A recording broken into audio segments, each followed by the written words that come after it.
Hello everyone, welcome back to the channel. शुरू करते हैं आज की रिपोर्ट। जैसा कि हमने अपनी एक रिपोर्ट में बात किया था कि दो देशों के बीच चल रहे युद्ध में जो सबसे ज़्यादा नुकसान होता है वो वहाँ के आम नागरिकों का होता है, और ये बात फ़लस्तीन और इजराइल के बीच चल रहे युद्ध में साफ साफ देखने को मिल रही है। ऐसा माना जाता है कि किसी भी जंग के कुछ आदाब या फिर रूल होते हैं, लेकिन रूल तो छोड़िए, इस पूरी जंग में इजराइल ने मानवता को तार तार करके रख दिया है।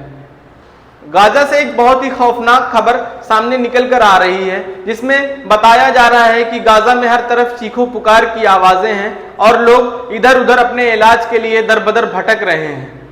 क्योंकि गाजा के अस्पताल में डॉक्टर है ही नहीं जो घायल हुए लोगों का इलाज कर सकें। गाजा पट्टी में स्थित अस्पतालों को इजरायली सेना ने पहले ही बमबारी में अपना निशाना बना लिया था, जिससे वो पूरी तरह से बर्बाद हुए और खंडर में तब्दील हो गए थे। जिसके बाद पूरे गाजा पट्टी में कुछ चुनिंदा अस्पताल ही बचे थे जहां पर घायल हुए लोगों का इलाज किया जा सकता था। लेकिन पिछले 1 सालों से इजरायली सेना साम दाम दंड भेद अपनाने के बाद अब गाजा पट्टी में डॉक्टरों को गिरफ्तार कर रही है, ताकि घायल हुए लोगों का इलाज न किया जा सके और वो तड़प तड़प कर यूं ही मर जाएं। जैसे ही ये खबर सामने निकल कर आई, यूनाइटेड नेशन ने इजराइल को चेतावनी देते हुए कहा कि युद्ध के इतिहास का जो सबसे काला दिन है वो इस वक्त गाजा पट्टी में चल रहा है। दरअसल बात कुछ यूं है कि कुछ दिन पहले इजरायली सेना ने बेतलहिया में स्थित कमाल अदवान हॉस्पिटल को अपने कब्जे में ले लिया था, जिसके बाद पिछले 48 घंटे के भीतर इजरायली सेना 2 बार अस्पताल के अंदर घुस अस्पताल के कई हिस्सों पर फायरिंग की है। इस बात की जानकारी गाजा के स्वास्थ्य मंत्रालय और हॉस्पिटल के कर्मचारियों ने CNN को दी है। उन्होंने आगे जानकारी देते हुए बताया कि इजरायली सेना अस्पताल के अंदर घुस फायरिंग करते हुए अस्पताल के कई डॉक्टरों को हिरासत में लेकर अपने साथ लेकर चली गई है,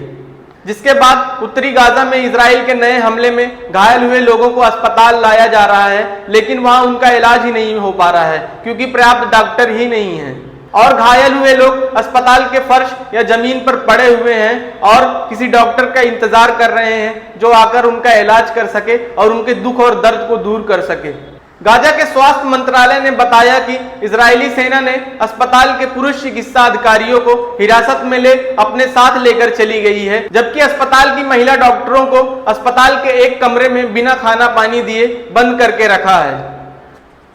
संयुक्त राष्ट्र के मानवाधिकार प्रमुख वॉल्कर तुर्क ने इस पूरे मामले पर बयान देते हुए कहा कि गाजा पट्टी के युद्ध के इतिहास में यह सबसे काला दिन है जो इस वक्त गाजा पट्टी में चल रहा है। उन्होंने आगे अपने बयान में कहा कि इजरायली सेना गाजा के लोगों को घेराबंदी, बमबारी और भुखमरी के जोखिम में डाल रही है। इजराइल की सेना की तरफ से की जा रही इन कार्रवाई को उन्होंने मानवता के नाम पर कलंक बताया।